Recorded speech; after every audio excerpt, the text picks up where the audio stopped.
On est aujourd'hui sur une parcelle où on va avoir deux mélanges différents,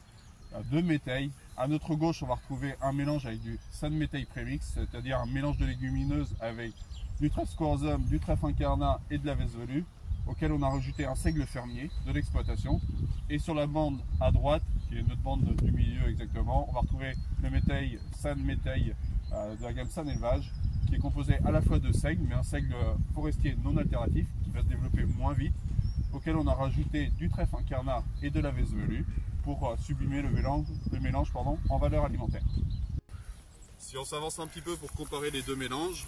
on va retrouver sur notre gauche le San Métail Premix, qui est le mélange de légumineuses plus le seigle fermier, et sur notre droite le San Métail, où on va retrouver à la fois le seigle forestier non alternatif et toutes les légumineuses. Ce qu'on voit facilement, c'est que sur notre gauche, on a beaucoup de légumineuses, un seigle qui prend un petit peu le dessus, qui est un petit peu en avance en végétation et qui a une légère tendance à étouffer un petit peu la légumineuse, même si c'est pas méchant. Et alors que sur notre droite, on a un seigle qui reste beaucoup plus à un état végétatif moins développé, qui va se développer par la suite, mais on a une légumineuse du coup qui prend plus le dessus, qui est plus présente, notamment notre vesse velue, on voit qu'elle est bien développée, et ce qui va nous permettre en fin de cycle d'avoir un taux de légumineuse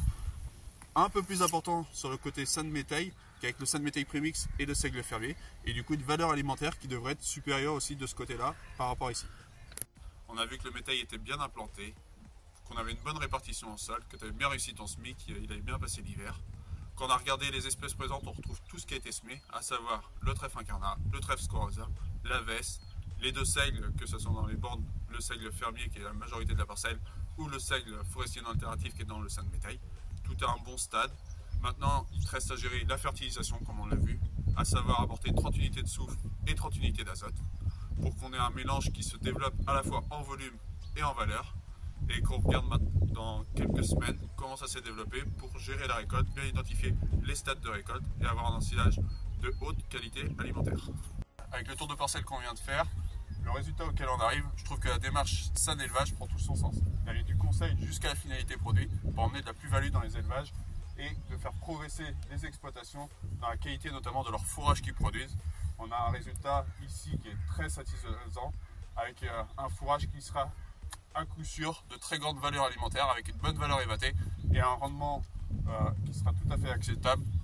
À première vue, c'est encore un peu tôt pour le dire, mais autour de 3 tonnes à 3 tonnes 5 de rendement.